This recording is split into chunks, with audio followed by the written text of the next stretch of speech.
On Saturday, Florida Governor Ron DeSantis touted his education record. He pointed to support for school choice programs and a refusal to shut down schools and enforce mask mandates on children.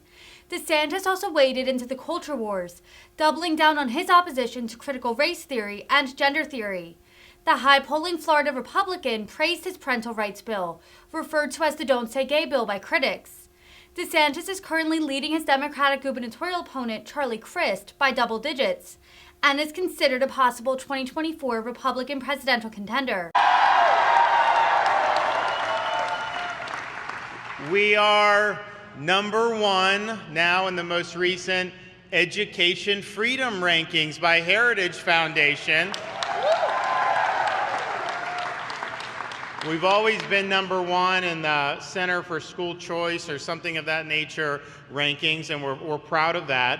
Of course, we've done well in so many other things. We've led the nation in new business formations, particularly over the last few years. We've led the nation in net in-migration since COVID. Are any of you new Florida residents? Probably some, yeah. See? We've had more wealth move into Florida, adjusted gross income, over the last, since COVID, than any state has ever in American history, even adjusted for inflation.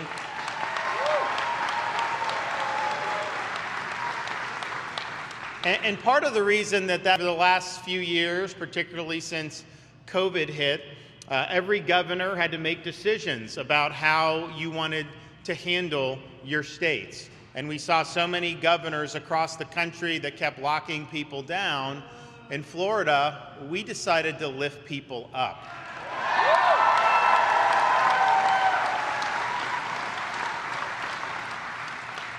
We protected people's freedom, their right to work. We saved hundreds of thousands, if not millions, of jobs. We made sure businesses could operate. And we were the first large state to say every single kid in this state has a right to be in school in person 5 days a week.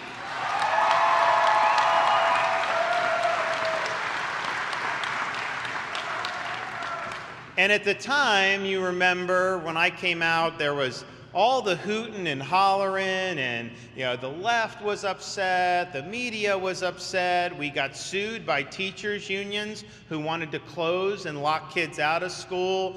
We had all this stuff, all this dust thrown up saying that this was bad. But I said my job as governor is to be willing to make the decisions to benefit the people that I represent. My job as governor is not to subcontract out my leadership to people like Fauci and other bureaucrats.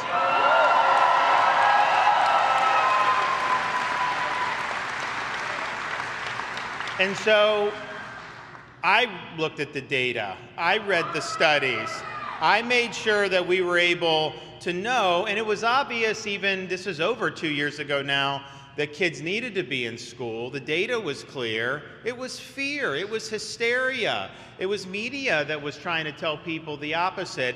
And so I didn't know how it was going to work. I knew it was going to be the right decision substantively to do that. I didn't know how it was going to work out in terms of politics or any of that stuff. But what a leader has to do is you got to put the best interests of the people you represent ahead of your own interests. And I was willing to take the arrows. I was willing to stand out. And I was willing to fight for you and your families. And contrast that to so many other states around this country who cruelly locked kids out of school, and sometimes over a year that they have locked them out. And guess what? The people who are doing the locking out tend to send their kids to in-person tutoring or private school. And the kids that got harmed were a lot of our low-income families. And the learning loss and all the slowdown is going to be devastating for years and years and years to come. And so in Florida, we were not going to allow our students and our children become casualty of a culture of fear. We were going to cut through that, and we were going to make sure they had opportunities to not only go to school, but to do activities and to be kids. And I know that there's a lot of folks now who try to say that they would have done what I would have done. In reality, most of these people were very much opposed to what we were doing. And if I had not been willing to stand up here in Florida, who knows what would have happened in a lot of these other states. And so we're happy to have done that. We're happy that our kids were put front and center when so many other states left them behind. And this is just one way that we're standing up for parents and for families. Of course, even before COVID, when I became governor, we had a mission that we wanted to expand parental choice in the state of Florida to provide more scholarships for families, low-income families, but also we've got a lot of middle-class families who need to be able to afford have a good choice. So we enacted the Family Empowerment Scholarship. And so now if you look at our choice options in the state of Florida, because of what we've got about 235,000 students on some form of private scholarship. And that's one of the best in the country.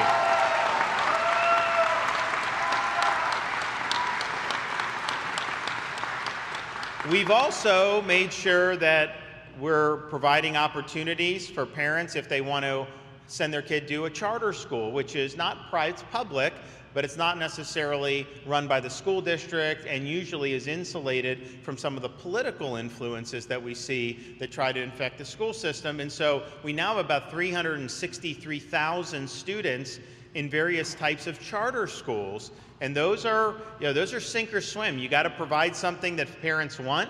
And if you don't, then they're not going to send their kid there. There's no charter school that has a right to have any kids go to their school. So we've been able to see a lot of innovation in that space. But what's happened in Florida, because you have private choice, you have charter schools, our school districts have a lot of choice within the school districts in most parts of the state. We now have, if you count intra-district choice programs, we've got 1.3 million students in some type of choice program in the state of Florida. And that makes a big difference.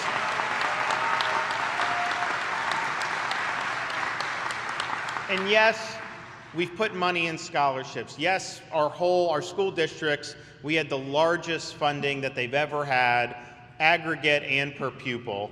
We did the largest increase in teacher salaries, both for teachers in school districts and for public charters in Florida history by far, and that's really important. But the most important thing is, what are the outcomes of what you're doing? Are students achieving? Are they learning? Well, we don't have the state-by-state results for the National Assessment of Education Progress yet. We did see nationally there were some very, very disappointing results, largely driven by the lockdowns of the schools. And I think you're going to see in some of the lockdown states a generational loss of learning capability. And it's going to take a long time to build. I think Florida is going to be comparatively much better than them. But the last year that we have state-by-state results for the NAEP, Florida ranked, if you adjust for demographics, which the Urban Institute did the study, we ranked #1 for 4th grade reading and 4th grade math.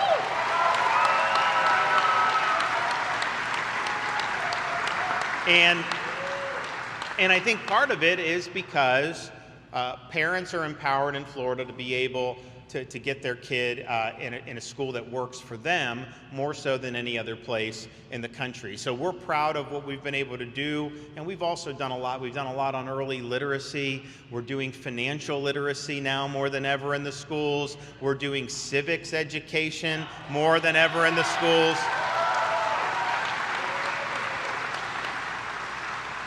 It's important that kids, when we're graduating kids from our school system, and it's any type of school, they are going to eventually become of age. Most of them are 18 or close to that. And they're going to be American citizens, adult American citizens that have the responsibility to exercise the duties of American citizenship. And I think it's important that they're graduating with a foundation and knowledge about what it means to be an American. We need to teach them about the foundational principles that our country was founded upon. We need to let them know that our founders did not believe our rights came from the government. They believe our rights came from God.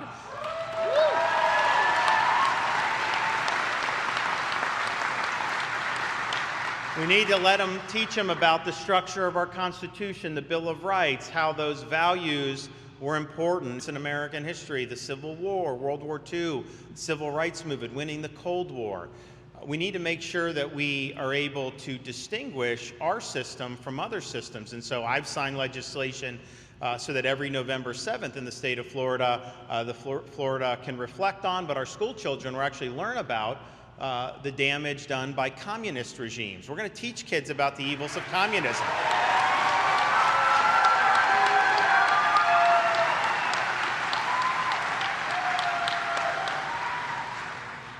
We also, I have my wife and I, we have a 5, a 4, and a 2-year-old at home.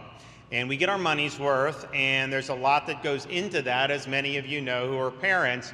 But one of the things I sometimes think about is the parents now, particularly with young kids, some of the challenges are different than maybe what it was 50, 60 years ago, because it seems like there's so many influences, there's so many things that are trying to converge, and whether that's in school, where some schools are trying to indoctrinate, whether it's even watching cartoons or things like that, there always seems to be somebody's agenda around the corner that they're trying to impose on your kid. And what we want to do is we want to have a society in which our kids can be kids, where our kids can go to school without having an agenda imposed on them. That's why we did the Parents' Rights in Education bill, because it's wrong to have gender ideology in the elementary schools. It's wrong to teach a 6-year-old boy, but maybe you're really a girl. That's wrong. And we see that happening in other parts of the country. We're not going to do that here. We'll focus on teaching them to read, write, add, subtract. That's what school is about. It's not to inject these ideological themes, particularly in these very young kids. And so parents should rest assured in Florida, you can send your kid to elementary school without having to worry about some of the stuff we see going on in a lot of these other states. And we're going to keep it that way.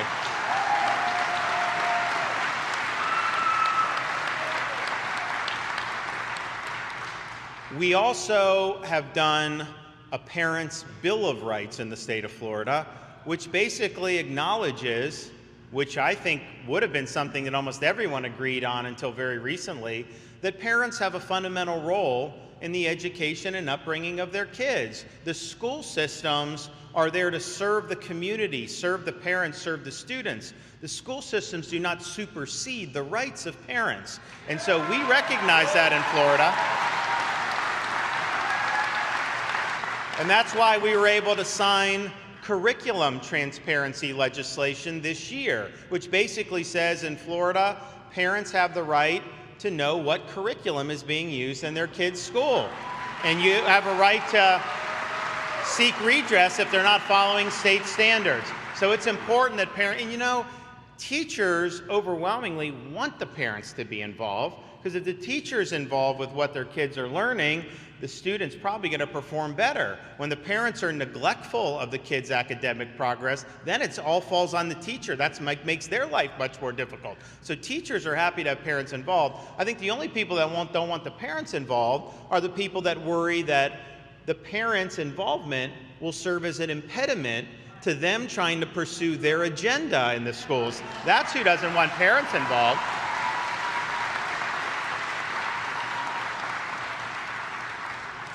We're proud of not just what we've been able to do to empower parents with choice and all that, but we're also proud of some of the things that we've been able to do to really make a difference in a lot of communities throughout Florida. I mean, for example,